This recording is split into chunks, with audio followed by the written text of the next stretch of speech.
chase yet more managers, Mark, is the headline. It's the story that just won't go away. The Erik ten Hag saga. Is he going? Is he not going? Now it's all about who's being lined up. Yeah, I think it's inevitable really this is going to happen. I think all the best run football clubs have an idea in their mind who will come in if the manager has to be replaced. And the only way that Erik ten Hag can stop this is by winning games. And they've won 1 in 7 right now. United are bottom half of the Premier League. They've made a terrible start to the season. They haven't won a game in the Europa League yet. So I don't think he can complain that United are possibly looking at other managers. It's just the nature of the game. And I think some fans might be a bit uneasy about it, but you look at all the big clubs that have changed managers over the years. Mikel Arteta at Arsenal. I remember Roberto Mancini coming in at Man City when Mark Hughes was basically sacked on the touchline. It happens. Managers are lined up long before the new manager or the current manager is removed. So I'm not surprised, and I think Erik ten Hag has got to, every game he goes into now he has to win, and West Ham away on Sunday is a very big game because obviously West Ham are in a very difficult situation right now.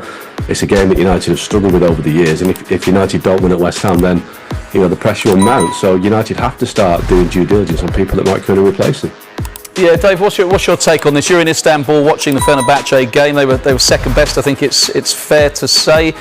An inevitability about these names that are being lined up.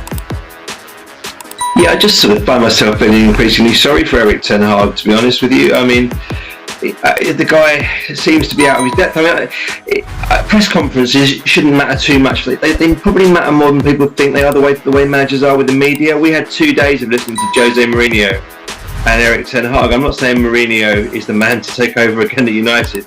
And I know he's, tactically speaking, in many ways, something, a thing of the past. But when you listen to the way Mourinho can, dominate an audience and make, get his points across, he's amusing, he's entertaining, he's also very feisty. He is a great front man for a club. That's one thing that Ten Hag has never had and never will have. And at a club as big as Manchester United, that is an important aspect of it. That's just something I've observed these last couple of days. You've had chalk and cheese listening to Mourinho and Ten Hag. Everything that Mark said, I agree with. United, it's not been good enough. They made the wrong decision. I understand why they made it, having beaten City in the cup final. It turned out to be wrong, and it's been pretty obvious for the last couple of ever since the first couple of games of the season. It's been obvious that they made the wrong decision. And of course they're going to be looking behind the scenes at other managers. Yeah, absolutely. Mark, Dave mentions there that he's kind of the way he carries himself at press conferences. I mean, you're saying at ESPN, I deny, ignore 3-0 Spurs defeat. Is he helping himself? I mean, he's basically saying that the Bruno Fernandes red card cost them that game. It subsequently was rescinded, so I don't count that. But they were getting battered before that sending off. Absolutely.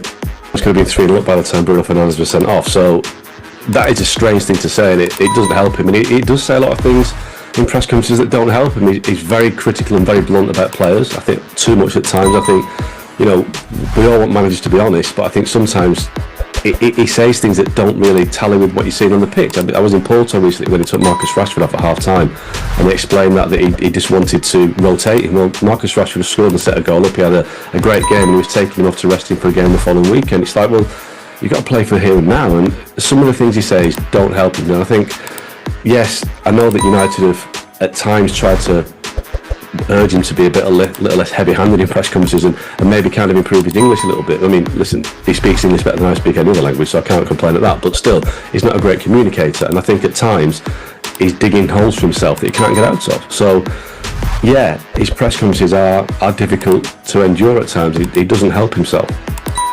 Okay, let's talk Arsenal-Liverpool then. Super Sunday.